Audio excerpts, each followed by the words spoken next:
Posisi jabatan tinggi Angkatan Laut berubah setelah berang besar Marineford. Hal ini dikarenakan baik Garp maupun Sengoku menyatakan pengunduran dirinya kepada pihak pemerintah dunia. Terlebih lagi, Aokiji yang dicalonkan sebagai salah satu pengganti posisi Fleet Admiral menyatakan keluar dari Angkatan Laut setelah terjadi gesekan dirinya dengan Akainu. Hal ini membuat posisi Fleet Admiral dan Admiral menjadi kosong. Pemerintah dunia langsung melakukan gerakan cepat dengan mengangkat Akainu dari jabatan Admiral menjadi Fleet Admiral sebagai pengganti Sengoku. Sedangkan dua kursi Admiral yang kosong diisi oleh Fujitora dan Ryokogyu alias Green Bull. Kedua nama tersebut terasa asing, mengingat calon admiral harusnya secara hierarki akan diambil dari posisi Laksamana Madya langsung yang ada di bawah posisi admiral, yang diisi oleh Momonga dan kawan-kawan.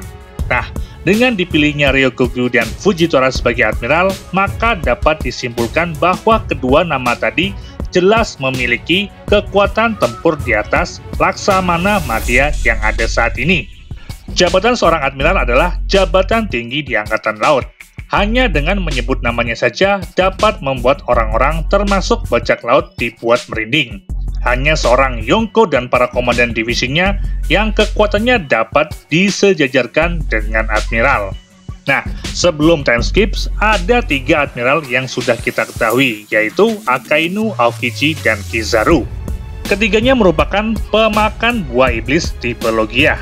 Dengan spesifikasi, Akainu adalah magma, Aokiji adalah es, sedangkan Kizaru adalah cahaya.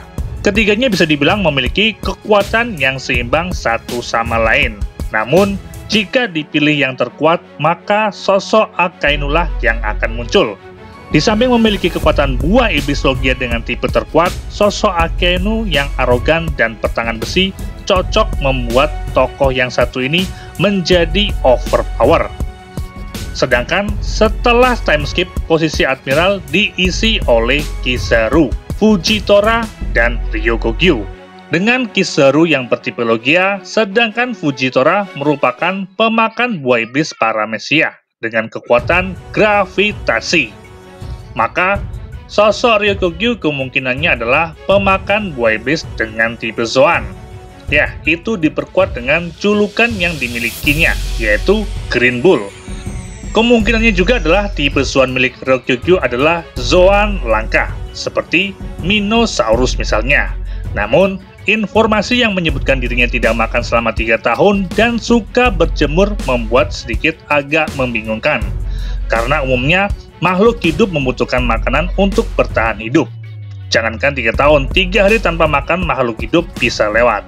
Nah, lain halnya jika Ryokogyu adalah pemakan buah iblis tipe tumbuhan seperti teori-teori yang berkeliaran di dunia jagat One Piece. Sekarang kita bicara akan kekuatan yang dimiliki oleh ketiga admiral saat ini. Kita sudah tahu akan kekuatan milik Kizaru. Saat di Sabaody, kita diperlihatkan Kizaru dengan mudahnya menghajar para supernova dengan mudahnya kala itu. Dengan kekuatan cahaya yang dimilikinya, maka kecepatan Kizaru adalah yang tercepat di antara semuanya. Namun, kecepatan Kizaru bukannya tanpa tandingan. Sosok Relix yang tanpa pengguna buah iblis dapat menghentikan serangan milik Kizaru. Bahkan, seorang Ben Beckman dengan santainya mampu membuat Kizaru terperangah dengan hanya menodongkan pistol ke arahnya. Sedangkan kekuatan Fujitora kita sudah diperlihatkan saat arc di Dressrosa. Dengan kekuatannya, ia mampu memanipulasi gravitasi. Bahkan, ia sanggup menjatuhkan meteor dengan kekuatan gravitasinya itu menuju ke arah target yang ia tentukan. Namun, anehnya, kekuatan Fujitora yang notabene seorang admiral tidak mampu menghentikan kekuatan sangkar burung milik Doflamingo. Aneh ya. Sedangkan kekuatan Admiral Ryokogyu sampai saat ini belum diperlihatkan.